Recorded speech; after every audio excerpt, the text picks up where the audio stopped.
Ya, selamat pagi, siang, dan malam. Salam sejahtera untuk kita semua.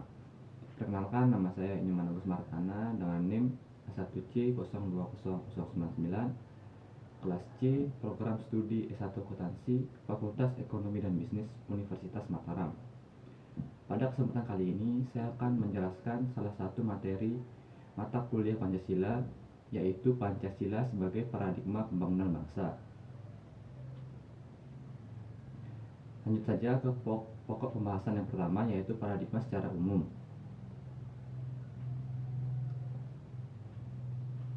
Secara etimologis, istilah paradigma pada dasarnya berasal dari bahasa Yunani, yaitu dari kata para yang artinya di sebelah atau di samping, dan kata digma yang artinya ideal, model, ataupun arketip.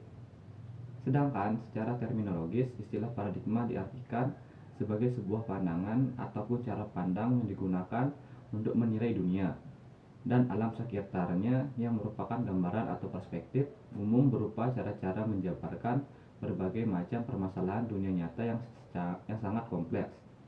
Jadi, paradigma dapat diartikan sebagai kumpulan ide atau teori yang berkonstruksi pada pandangan dunia. Kemudian pokok pembahasan yang kedua, yaitu Pancasila sebagai paradigma pembangunan bangsa. Jadi, berdasarkan referensi yang telah saya baca, Pancasila sebagai paradigma pembangunan bangsa memiliki arti bahwa segala aspek pembangunan nasional harus berlandaskan nilai-nilai Pancasila. Selanjutnya, pokok pembahasan yang ketiga, yaitu Pancasila sebagai paradigma dalam berbagai bidang pembangunan. Yang pertama, ada pembangunan di bidang politik.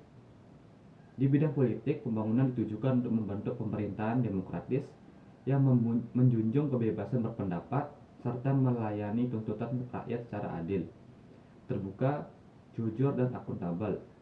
Dalam hal ini, Pancasila memberikan dasar-dasar moralitas politik negara yang berdasarkan ketuhanan yang Maha Esa dan kemanusiaan yang adil dan beradab.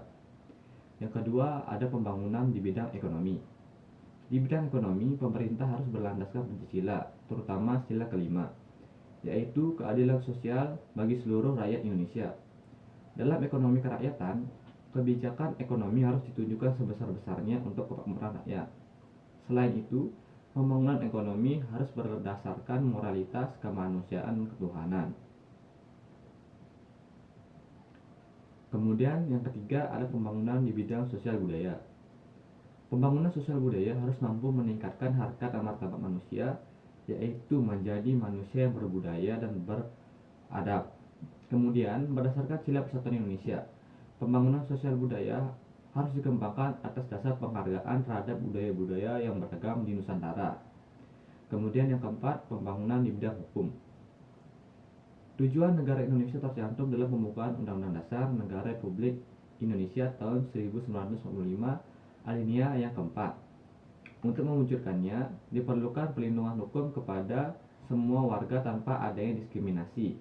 Dengan demikian, substansi hukum yang harus dikembangkan merupakan perwujudan sila-sila yang terkandung dalam Pancasila itu sendiri.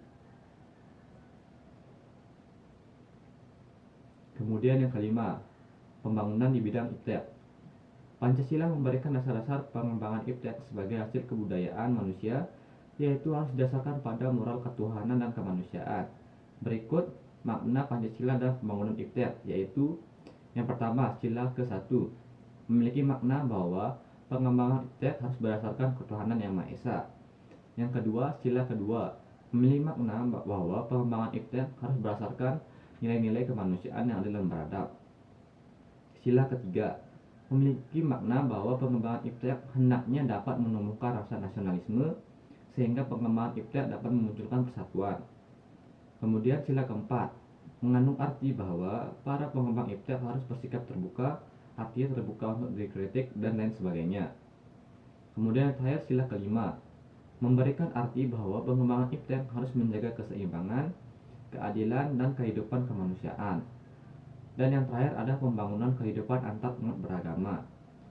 Pancasila telah memberikan dasar-dasar nilai yang fundamental bagi umat bangsa Indonesia untuk hidup secara damai dalam kehidupan beragama.